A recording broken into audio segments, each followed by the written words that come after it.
Fala galerinha do Canedolândia, sejam bem-vindos. Estamos de volta, apesar desse um mês de ausência do canal.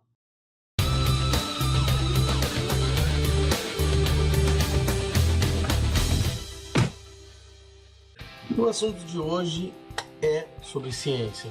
Mas antes, deixa eu explicar um pouquinho dessa ausência rapidinho. Foi um mês de férias, né? Mês de janeiro. Então, inicialmente, eu fiquei fora do canal porque estava aproveitando essas férias com minhas crianças. Quem me segue no Instagram, no Twitter, no Facebook, viu que tentei aproveitar ao máximo esse tempo de férias com meus filhos. Afinal, para isso que serve, né, as férias. Você poder unir sua família, poder unir, né, aqueles que você... Poder unir aqueles que você ama perto de você e aproveitar um pouco mais da vida, porque só trabalhar não dá.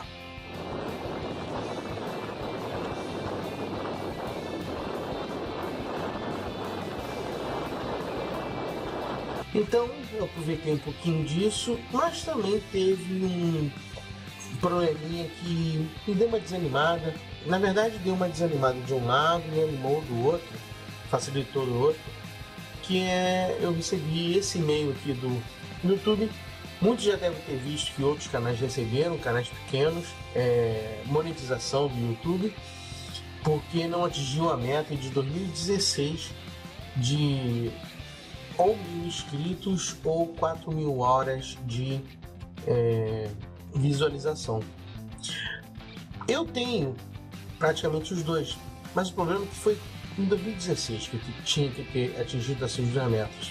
E eu não atingi essas duas metas em 2016, porque em 2016 foi o ano que eu criei o canal. Eu fiz um ano de canal ano passado, em 2017. Então é lógico que eu não ia atingir essa meta no primeiro ano. Eu sou um canal pequeno, aliás, eu tenho um canal pequeno, então lógico que eu não ia atingir essa meta no primeiro ano de existência.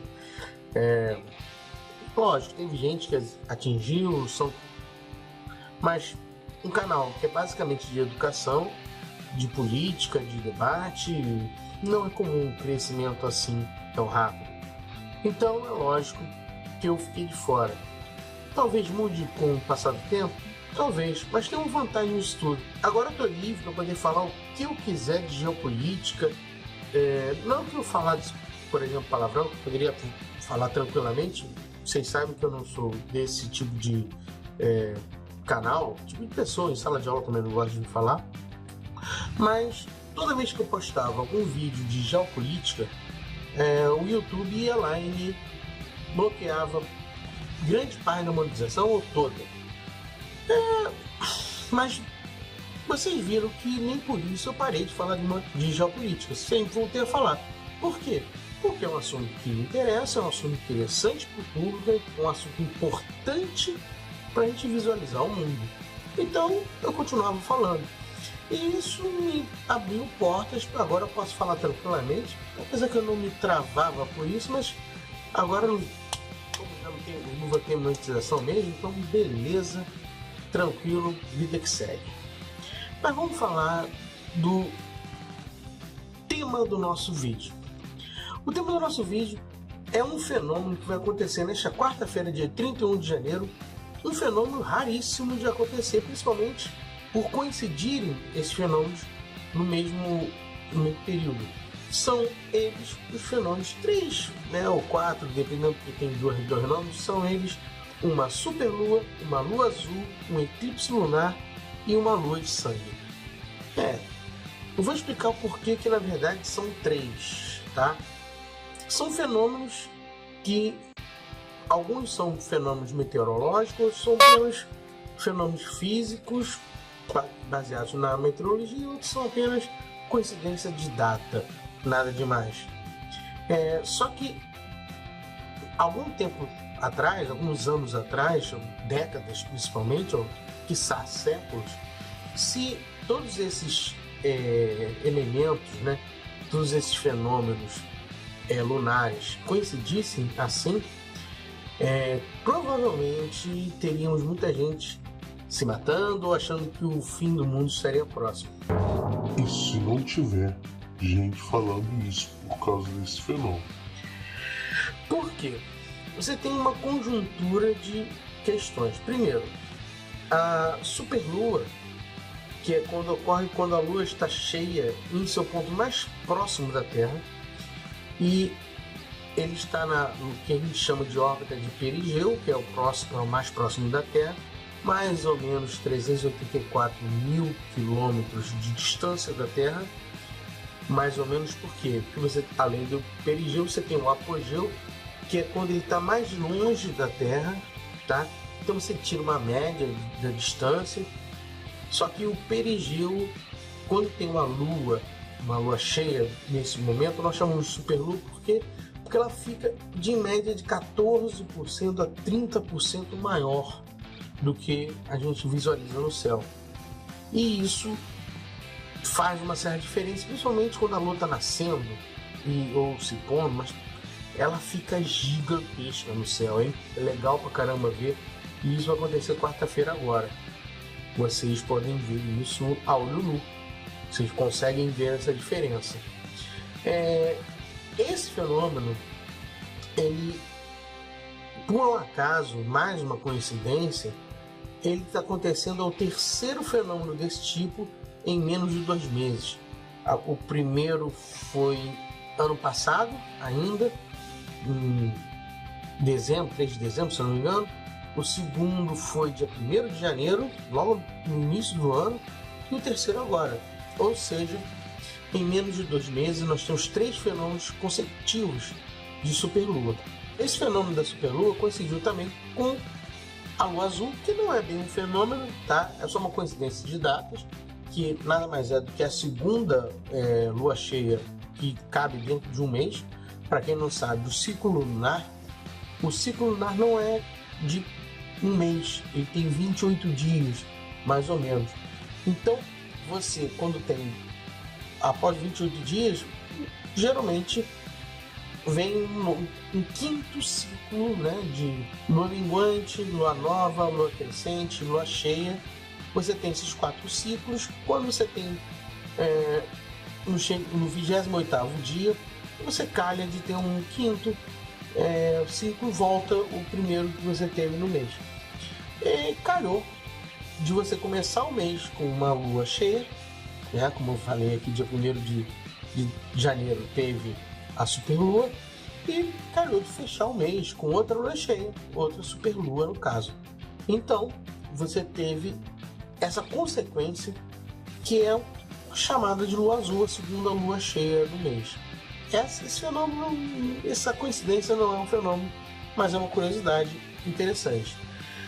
E por último, a lua de sangue nada mais é que um eclipse lunar, que passou a ser chamado de lua de sangue porque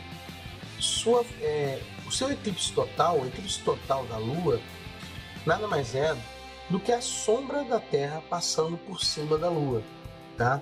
Apesar de ter gente que não acredita na Terra geóide, né, arredondada, acredito na idiotice da Terra plana, que só idiota, né, que tudo no universo é redondo, tudo no universo é esférico.